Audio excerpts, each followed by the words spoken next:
말씀 보십니다. 출애굽기 20장 17절입니다. 10번째 계명입니다. 자, 합독하시죠. 시작. 네 이웃의 집을 탐내지 말지니라. 네 이웃의 아내나 그의 남종이나 그의 여종이나 그의 소나 그의 나귀나 무릇 내 이웃의 소유를 탐내지 말지니라. 아멘. 10계명을 가지고 이제 오늘 10번째 계명이니까 11번 이렇게 맡고 있습니다. 호흡이 좀 긴 것 같죠? 다소 좀 지루할 수 있을 것 같은데 잘 참아주셔서 고맙습니다. 이번 주하고 다음 주 이제 추석 주간이지만 다음 주 이제 추석 절기와 상관없이 제가 한 말씀 더 하면서 10계명 연속 시리즈 강의라네요. 설교 예배를 마치고요. 10월 달부터는 이제 잠깐은 그때 종교 개혁에 대한 말씀을 시리즈로 같이 나누도록 하겠습니다. 오늘 말씀이 좀 어렵죠? 제목이 좀 어렵죠? 탐내지 말고 존재하라. 이 말씀은 너무 쉬운 말씀인데 탐내지 말라는데 제목이 좀 어렵습니다. 탐내지 말고 존재하라.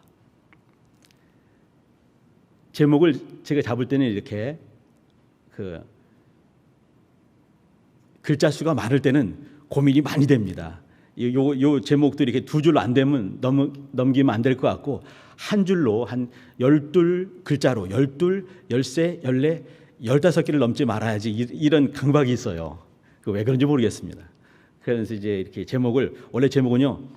땅의 것을 탐내지 말고 하늘 향해 존재하라 이겁니다. 땅과 하늘이 이제 대조가 되는 거죠. 또 이제 이렇게 탐내다와 존재하라가 이렇게 대꾸를 이루고요. 땅의 것을 탐내지 말고, 땅의 것을 탐내지 말라 이 말이죠. 하늘 향해 존재하라. 하나님 앞에서 살아내라 이 말이죠. 약간 좀 바꿔보겠습니다. 땅의 것을 탐내지 말고 하늘 향해 존재해야 되는데 말이죠. 이렇게 하늘의 것을 탐내는 거죠. 하늘의 것을 탐내고 하늘의 것을 욕망하고 땅에서 존재하지 말라. 땅의 것과 함께 존재하지 말라. 말이 좀 어렵네요. 죄송합니다. 이렇게 바꿀 수가 있을 것 같다는 생각을 한번 해봤어요. 여기 오늘 같이 나누는 10계명 말씀은 출애굽기 20장에 나와 있지 않습니까? 그리고 이제 출애굽기 쭉 보게 되면 1장부터 쭉 보게 되면 출애굽하는 그 엄청난 그 장관의 역사가 펼쳐지지요. 애굽을 딱 탈출한 다음에 6주 만에 시내산에 도착을 하게 되고 7주 동안에 이 말씀을 받게 되는 것입니다. 그럼 7, 7이 49, 49일 50일이 되는 것이죠. 히브리 사람들의 유월절은 우리같이 성령이 임한 유월절이 아니라 사실은 히브리 사람들에게도 오순절이 있는 거죠. 오순절은 계명을 받은 날로 기억을 하는 것입니다. 우리는 성령이 임하신 오순절 날. 근데 히브리 사람들은 10계명을 받은 바로 그 50일째 계명을 받았다라고 그들은 알고 있는 것이죠. 제가 이제 그 두 번째 설교 때 같이 나눈 말씀 중에서 이렇게 그 유대인들의 10계명과 또 카톨릭의 10계명과 우리 기독교회의 10계명이 조금 틀리다고 말씀드렸습니다. 좀 틀리다는 얘기는 내용이 틀린 것이 아니라 순서가 좀 틀립니다. 이제 로마 카톨릭의 10계명은 1계명과 우리가 갖고 있는 1계명과 2계명이 그들의 그 1계명입니다. 그러니까 우상을 숭배하지 말라. 그것이 1계명. 나 외에 다른 신이 있게 하지 말라. 그 말씀과 이렇게 합쳐지는 것이지요. 그리고 나머지 똑같고 마지막 10계명을 그들은 두 개로 나눴습니다. 9계명이 뭐냐면 이웃의 아내를 탐하지 말라 이 말이고요. 10계명이 마지막 10번째 계명이 이웃의 소유를 탐하지 말라 그 말입니다. 이제 오늘은 저는 이제 한꺼번에 다 이렇게 탐내지 말라라는 제목을 가지고 나누도록 하겠습니다. 하나님께서 출애굽기 3장에 나는 스스로 있는 자니라라고 말씀을 하셨습니다. 좀 히브리 말에 좀 그걸 따라서 이렇게 해석을 한다면 나는 나인 나다라고 말씀드렸습니다. 나는 나인 나다. 나는 존재하는 존재다. 이 말이죠. 딱 줄이면은 나는 존재다. 이 말입니다. 그러면 하나님이 나는 존재다. 나는 존재자다. 이 말이죠. 그럼 이 말씀에 대해서 우리 인생들 여기 나는 존재하는 존재다. 나는 존재자다. 이런 말 속에는 우리는 그걸로 끝나버리면 안 되는 거예요. 그렇다면 나는 무엇인가를 봐야 되는 것이죠. 나는 존재하는 존재다. 나는 존재다. 내 위가 없다란 말이죠. 스스로 존재한다. 나는 존재자다. 이렇게 말씀하셨습니다. 그러면 우리 인생들은 뭐겠습니까? 나는 존재자다. 그러므로 너는 뭐다. 이것이 숨겨 있는 거거든요. 뭐겠습니까? 나는 존재물이 되는 것입니다. 좀 기분이 안 좋죠, 그죠? 존재물이다 하면은 개나 소나 또는 이제 이렇게 소나무나 이렇게 구름이나 해나 다른 존재물이 되겠지만 나는 존재물이다 하면 좀 기분이 좀 상하는 마음이 있지만 그러나 실상이 그것입니다. 하나님은 존재자가 되시고요.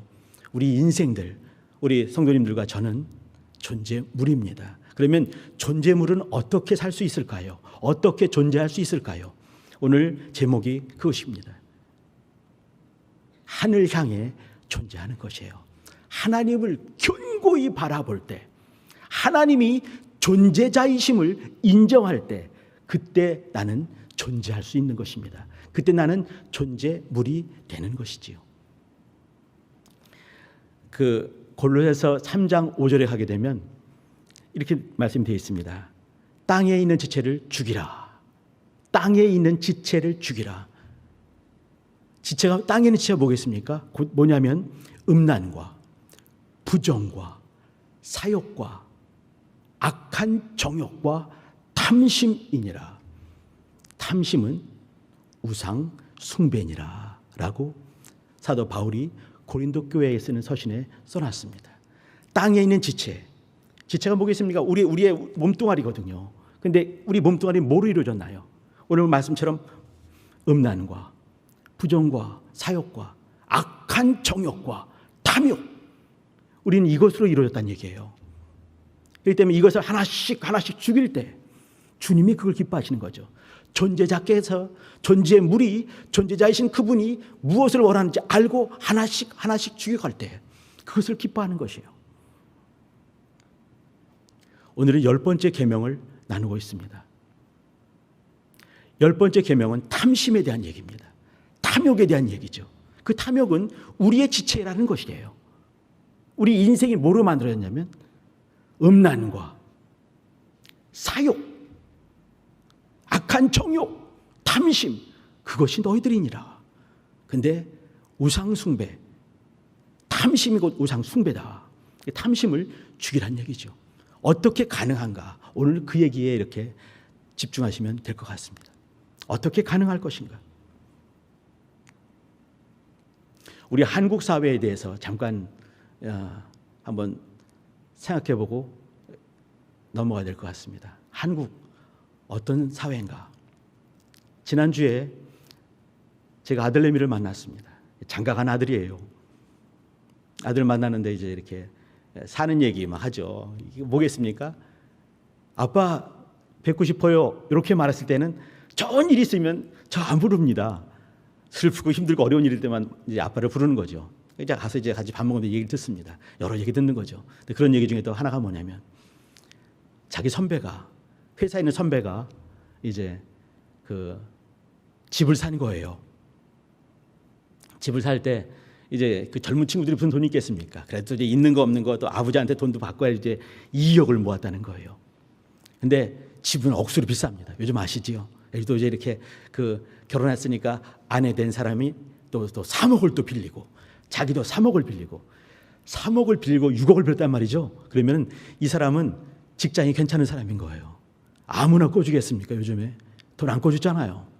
이제 6억을 빌리고 2억 합쳐가지고 8억짜리 아파트를 샀습니다. 요즘 10억짜리가 대세인데 8억을 산 거예요. 저기 좀 서울은 벗어났기 때문에 그런 것 같습니다. 이제 8억을 사면서 부모님들 걱정을 많이 하는 거죠. 아니 세상에 지 돈은 2억이고 6억을 빌려 사다니 정신 나간 녀석 아닌가? 그 어머니 아버지가 그렇게 말을 한 거죠. 근데 요즘에 젊은 친구들은 돈의 흐름들, 뭐 주식, 뭐 어떤 것들 더 잘합니다. 우리는 이제 말도 안 되죠. 아니 지 돈 2억과 6억을 빌려서 하다니 정신 나간, 전세 살지. 근데 돈은 그렇게 하는 게 아닙니다 라고 하면서 8억을 들여서 샀다는 거예요. 그리고 나서 몇 개월 만에 얼마로 오는지 아십니까? 11억이 됐습니다. 1년이 안 돼가지고. 그거 보면서 이제 우리 아들내미들 생각이 많은 거죠. 그러면서 하는 말이 뭐냐면, 젊은 친구들이 하는 말이 있다는 거예요. 금생에 이번의 생은 망했습니다 라고 말을 한다는 거예요. 이제 뭐 이렇게 헬조선 이런 말 있잖아요. 한국 사회에서 살 수가 없다. 돈을 자기 아무리 모아도 그 돈보다 부동산은 더 많이 오르는 것이에요. 몇 달 사이에 3억이 올라갔으니까. 돈이 있는 사람이나 이런 돈의 흐름들을 아는 사람은 그저 그냥 이렇게 뭔가 보면서 잘 이렇게 재테크 또 뭐 지르기도 한다라고 말하는데, 이렇게 하면서 자기 살림 불려가는 거죠. 근데 이렇게 할 만한 담력이 없거나 돈의 흐름을 모르게 되면 일평생 아무리 모아도 자기 집 단칸 마련하기 쉽지 않은 시대입니다. 제가 지금 무슨 얘기하려고 하냐면, 한국 사회 부동산 욕망이 꽉 찬 그런 나라입니다. 쉽지 않은 시대에 우리 살고 있는 것이죠. 여기에 자기 집을 어떻게 불려가려고 하는 것은 탐욕이라고 할 수는 없을 것 같습니다. 그러나 그런 욕망들이 있는 것이죠. 또 요즘 사회는 말이죠, 이렇게 저는 한 번도 본 적이 없는데, 이렇게 스카이캐슬 그런 드라마가 몇 년 전에 아주 이게 유행했다 하더라고요. 대치동에 있는 학원가, 거기 뭐 사람들이 이렇게 쫙 아파트 그 사이사이에 있는 그 때마다 차를 대놓고 아들, 딸 들여보내놓고 엄마는 거기에 대기하고 있고, 나오면 또 다음에 또 실어서 다음으로 사교육시키고 이런 시대 아닙니까? 제가 언제 한 번은 목동에 가다 보니까 그 똑같이 생긴 어떤 셔틀버스가 쫙 있는 것이에요. 노랗게 생긴 거. 뭐겠습니까? 학원 셔틀버스예요. 밤 늦게까지 거기서 있으면서 이제 이렇게 애들 실어 날르고 계속 그거 하고 있는 거죠. 애들 거기서 그냥 이렇게 뭐 공부하는데 그냥 정신없이 공부를 하고 있는 것이에요. 대치동 학원과 신림동 고시촌 빽빽하게. 요즘은 조금 좀 수그러들었다고 하지만 그럼에도 불구하고 이렇게 공부 열풍, 공부 어떤 욕망들. 왜 그러겠습니까? 좀이라도 지금 젊었을 때 고생할 때 이후의 삶이 달라질 수 있다. 조그만 이제 어떤 아기란 게 초등학교 6학년짜리입니다. 너는 뭐가 되고 싶니? 이렇게 말할 때 대통령이요, 뭐 장군이요, 또 무슨 선생님이요. 요즘 어떻게 말하는지 아시죠? 건물주요 라고 말하는 시대입니다. 공부 잘해서 건물주가 되고 돈을 많이 벌었을 때 돈을 뺏어가는 사람들로부터 내 돈을 잘 커버하기 위해서 나는 어떤 권력을 가지게 된다. 이것이 어린 아이 때부터 있는 거예요. 무서운 시대에 우리 살고 있는 것이죠. 또 한 가지 얘기가 있는데, 그게 뭐냐면, 우리 성도님들은 저희 때는 이제 별로 없지만 요즘 젊은 친구들은 그렇게 말합니다. 부모님 날 낳으시고 원장님 날 만드시고, 이런 시대. 얼굴을 이게 이제 이렇게 제 조카도 이렇게 어느 날 보니까 눈이 달라진 거예요. 그러니까 이제 누구야? 그러니까 삼촌 말하지 마세요. 그러더라고요. 눈이 달라진 거예요. 쌍꺼풀이 탁 생긴 거죠, 이렇게. 저는 외꺼풀이 좋거든요. 조선족, 이게 조선 이렇게 재래식 눈이 참 좋아요. 호꺼풀 눈이 쌍꺼풀 깊이 지고 눈 땡그랗고 그런 것보다는 짝 찢어진 눈이 좋거든요. 근데 걔는 그랬어요. 재래식 눈, 내가 좋아하는 재래식 눈. 근데 어느 날 보니까 눈이 동그래지고 쌍꺼풀이 깊이 전 거죠. 누구야? 그러니까 삼촌 말하지 마세요. 이 방학이 지나면 아이들의 얼굴이 조금씩 달라지고 있습니다. 이렇게 쌍꺼풀이 생기고 뭐가 생기고 막 그런 시대 아니겠습니까? 성형의 욕망, 얼굴 바꾸는 거. 지금은 이제 너무너무 자연스럽게 돼서 제가 또 이제 이 쌍꺼풀 때문에 시험 드는 우리 자매들 업기를 부탁드립니다. 몸뚱아리 이렇게 만들면서 이제 그 보통 배우들은 보통 사람들이 이렇게 짐승돌 이렇게 말해요. 아이돌인데 짐승처럼 막 그냥 이렇게 가슴 탁탁 나오고 이렇게 그 식스팩이 생기고 막 뒤에서 보게 되면 역삼각형의 모습을 딱 떼는 이런 몸들을 만들어내죠. 근데 이렇게 성형 욕망, 또 그 공부 욕망, 부동산 욕망. 어떤 사람은 그런 책을 썼습니다. 한국은 욕망 공화국이다. 근데 이것이 건전한 욕망도 있을 수가 있는 것입니다. 사실 건전한 욕망 때문에 인간의 문화사, 인간의 역사는 진보되고 달라지고 좀 더 나아지고 그런 역사가 만들어지는 것이죠. 그런데 우리는 잘못된 욕망을 나누고 싶은 것입니다. 잘못된 욕망, 하나님이 기뻐하지 않은 욕망. 그런데 그 욕망 자체가 인생이기에 우리는 잘못된 욕망, 삐뚤어진 욕망, 비틀린 욕망에 대해서 어떻게 할 것인가, 그 얘기를 나누고 싶은 것이죠. 많은 사람들이 인간에 대해서 규정을 하면서 인간의 의지가 있지 않습니까? 인간의 의지가 있지만 이 의지와 상관없이 툭툭 불거져 나오는 것, 그것이 탐심이다라고 했는데, 그 탐심과 그 욕망이 그 사람 자신이다라고 말을 했습니다. 지금은 어떤 단정한 태도를 취하고 있지만 그 속에서 이글이글대는 그 욕망, 그것이 그 사람이다라고 말했습니다. 예레미야서를 굳이 보지 않는다 하더라도 세상에 많은 것이 부패했지만 가장 크게 부패한 것이 무엇이겠습니까? 인간의 마음이거든요. 인간의 마음 속에 있는 그 뒤틀린 욕망, 온전치 못한 잘못된 욕망, 그것이 인생인 것이죠. 제가 빠른 시간 동안에 성경에서 그런 사람들 잠깐 보도록 하겠습니다. 제일 처음 탐심이 툭 불거진 사람 누구겠습니까? 우리들의 할머니, 영원한 할머니 하와인 것이죠. 보암직하고, 이 번역이 굉장히 중요하거든요. 보암직하고 먹음직하고 지혜롭게 할 만큼 탐스러울 때 그것을 따먹게 되는 것이죠.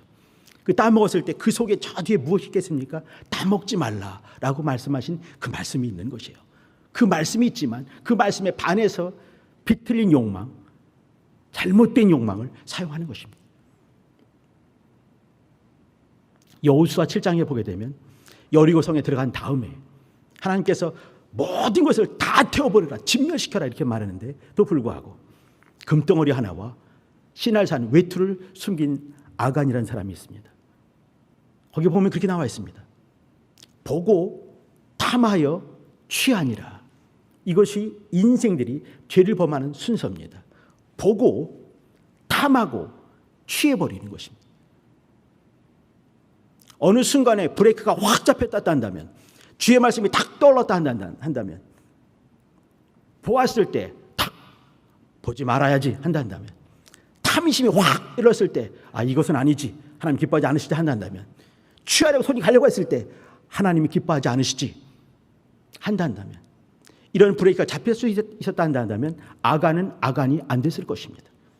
그러나 그렇지 못한 것이죠. 열왕기상에 보시게 되면 21장 보시게 되면 아합 왕과 이세벨이 그 유명한 포도밭을 탐하는 그 장면이 있습니다. 겨울 궁전에 이스라엘 평야에 겨울 이 궁전이 있는 거죠. 별채가 있는 것이에요. 별궁이 있는 것이죠. 근데 그 앞에 이렇게 하나의 이렇게 포도밭이 있습니다. 근데 그것을 탐하게 되고 그 사람을 죽여버리고 그걸 취해버립니다. 그는 왕이었어요. 이세벨은 왕비였습니다. 그가 얼마나 많은 재산이 있었겠습니까? 그런데 하나님 말씀이 들어갈 만한 여지가 없었기 때문에 죄를 범하게 되는 것입니다. 이렇게 죄를 범하는 저 속에는 뭐가 있냐면 훈련받지 못한 그러한 거친 그 마음이 있는 것이에요. 거친 삶이 있는 것입니다. 하나님께서 역사하실 때 공동체를 통해서 마땅히 어떤 것을 원해야 되고 어떤 것을 구해야 되고 어떻게 하는 것이 또 마땅한 상식의 삶이고 또 주님이 기뻐하는 삶인 것을 안다 한다면, 주의 말씀이 그를 붙들을 수 있는 여지를 준다 한다면, 주님이 무엇을 기뻐하실까 한 번 더 고민했다 한다면 역사는 달라지는 것입니다. 그 사람 속에 역사하시는 하나님의 일하심은 멈추지 않을 것입니다. 안타까운 장면 한 장면 더 있지요. 그 유명한 다윗 왕입니다. 사무엘하 11장 보시게 되면 그 유명한 밧세바 사건이 등장을 합니다. 성경에 보게 되면요, 이렇게 밧세바 말할 때 이렇게 그 밧세바를 다윗이 보고 아름답게 본 것이죠. 제가 드리고 싶은 얘기는 진짜 밧세바가 물론 아름다웠을 것입니다. 그죠? 그럼에도 불구하고 제가 생각할 때는 다윗의 눈에 아름다운 것이죠.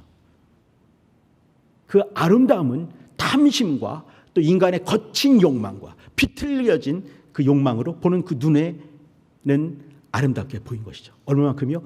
죄짓기 딱 좋을 만큼, 죽기 딱 알맞게 그렇게 좋아 보이고 아름다워 보인 것입니다. 보고 탐하고 취해버리는 그 일을 똑같이 했습니다. 근데 다윗은 훈련을 많이 받은 사람이었습니다. 광야 생활, 엔게디 광야, 신의 광야, 신광야, 아둘람 굴에서 10년 넘게 아름답게 인격이 만들어진, 하나님의 인격이 만들어진 그런 사람이었습니다. 그러나 어느 순간에 방심했을 때 죄는 그 방심한 그 틈을 여지없이 찔러대는 것이죠. 그리고 또 죄를 범했습니다. 그러면서 다윗의 안타까운 그 역사가 또 만들어지는 것이죠. 보고 탐심이 동하고 취하는 그런 마음이 3단계로 진행될 때 어느 순간에 신령한 브레이크가 작동할 수 있다 한다면, 하나님 말씀이 들어와 역사할 수 있는 그 여지가 있다 한다면, 잠시 무릎 꿇는다 한다면, 말씀을 다시 한번 돌아본다 한다면, 회개할 수 있는 여지를 줄 수 있다 한다면 역사는 달라질 것입니다. 우리가 잘 아는 이사야서 14장이나 에스겔서 28장에 나와 있는 마귀의 타락도 마찬가지입니다. 하나님의 보좌를 보는 거죠. 자기 자리를 보는 것이에요. 그러면서 탐심이 생깁니다. 보고 탐하게 되고 취하는 그런 일들을 벌리게 되는 것이죠. 마귀는 그나마 취하는 역사마저 못하게 되고 쫓겨내려왔지만, 그러나 어느 순간에 그런 마음이 들었을 때 브레이크를 걸 수 있다 한다면 역사는 달라지는 것입니다. 이때 빌립보서에 보게 되면 그 유명한 너희는 이 마음을 품으라 곧 예수 그리스도의 마음이니 라는 말씀이 있습니다. 예수 그리스도의 마음, 우리 성도님 잘 기억나시죠? 하나님과 동등됨을 취하지 아니하시고 자기를 비우고 자기를 낮췄다, 자기를 비웠다, 자기를 낮췄다, 이렇게 거듭 말씀을 하고 있습니다. 오늘 본 말씀을 한번 우리 빌립보서 4장 11절과 13절까지 한번 보도록 하겠습니다. 이걸 보면서 잠깐 나누도록 하시죠. 한번 따라오세요. 제가 혼자 읽겠습니다. 바울이 하는 말이에요. 내가 궁핍함으로 말하는 것이 아니라 어떠한 형편에든지 내가 자족하기를 배웠노라, 이렇게 했습니다. 아까 제가 이제 빌립보서 2장 1절부터 11절 그 내용, 하나님 마음을 품으라 말씀드렸죠. 여기 이제 동등될 것을 취하고 여기지 아니하시고 낮춰 오셨습니다. 하나님 아들의 시각을 잘 보실 필요가 있습니다. 본래 하나님과 동등하신 분께서 인생들을 보시고 아래를 보시고 그 아래로 낮춰 오셨습니다. 이것이 아들의 겸손함이에요. 아들의 겸손은 아래로 향하는 것입니다. 낮은 대로 향하는 것이에요. 인생들의 겸손은 낮춰간다, 그런 의미는 맞지만 방향을 본다 한다면 하늘을 보는 것입니다. 하늘 향해 존재하는 것이에요. 하늘을 보면서 자기의 삶을 바꿔가는 것입니다. 아들은요, 아래를 보시고 낮추어 자기를 벼서 낮춰 오시는 것이 겸손함이지만, 인생들의 겸손함은 위를 보는 것입니다. 하늘을 보는 것입니다. 아들을 보는 것이에요. 하나님의 사랑을 향하는 것입니다. 이것이 겸손함이에요. 12절 보시겠습니다. 내가 비천에 처할 줄도 알고 풍부에 처할 줄도 알아 모든 일에 배부르며 배고픔과 풍부와 궁핍에도 일체의 비결을 배웠노라. 아까 11절에 자족하기를 배웠다 했습니다. 여기에 일체의 비결을 배웠다는 말을 한번 기억해 주시기 바랍니다. 이어지는 말씀, 우리 잘 알고 있는 말씀이죠. 내게 능력 주신 자 안에서 내가 모든 것을 할 수 있느니라. 그럼 여기서 모든 것은 무엇이겠습니까?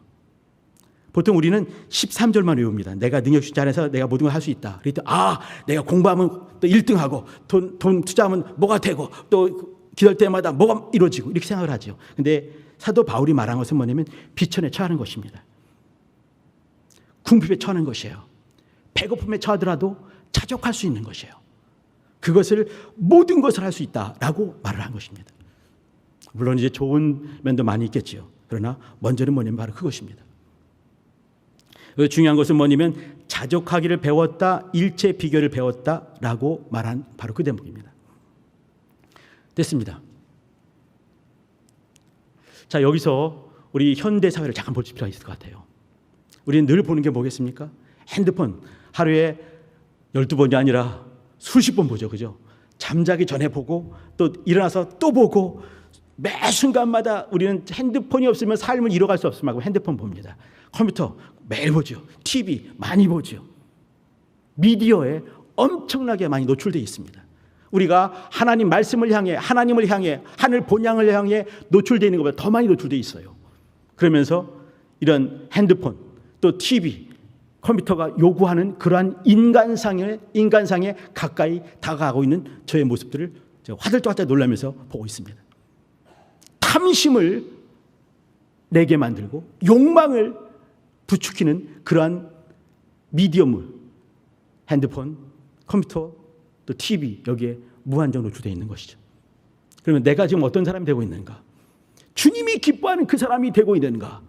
하늘 본향을 향해 열린 사람이 되고 있는가? 아니면 탐욕에 쪄들고 욕망에 이렇게 가득히 채워지는 그것들을 보면서 살고 있는가? 그것을 볼 필요가 있지 않겠는가? 생각을 한번 해보는 거예요. 이때 세상 사람으로 말하게 되면 상식의 브레이크죠. 어느 순간에 아닌 것이 있을 때마다 끽 브레이크 거는 거.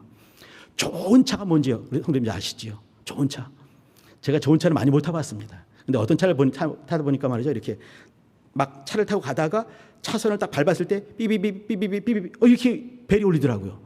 물어봤어요. 이게 뭔 소리냐 물어보니까 차선을 밟을 때마다 이 차가 이 경고음을 해주는 거예요. 당신 지금 차선 밟고 가고 있습니다. 그런 거죠. 옛날에 웬만한 좋은 차들은 ABS가 다 되어 있습니다. 오토 브레이킹 시스템, 자동 제동 장치가 되어 있는 거죠.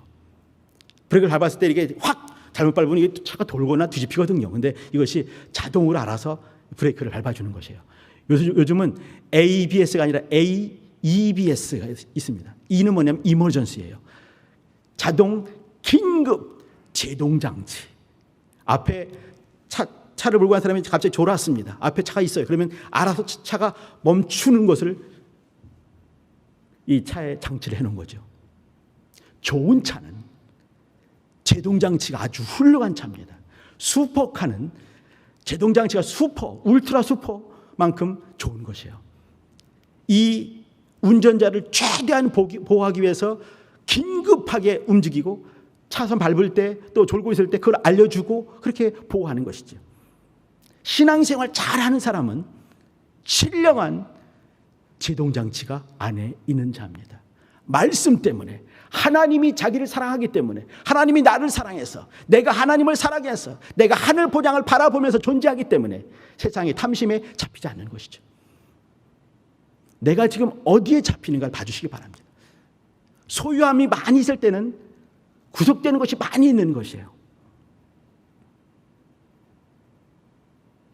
성도를 한다면 세상의 탐심과 무욕 때문에 구속되는 사람이 아니라 영원한 하나님의 말씀 때문에 하나님이 나를 사랑해서 나는 하나님을 사랑해서 하늘 본향을 바라보면서 하늘 본향을 향하기에 내 것을 내려놓고 또 상식의 브레이크가 아닌 신령한 브레이크를 잡을 수 있는 사람이 하나님이 기뻐하는 그 사람입니다.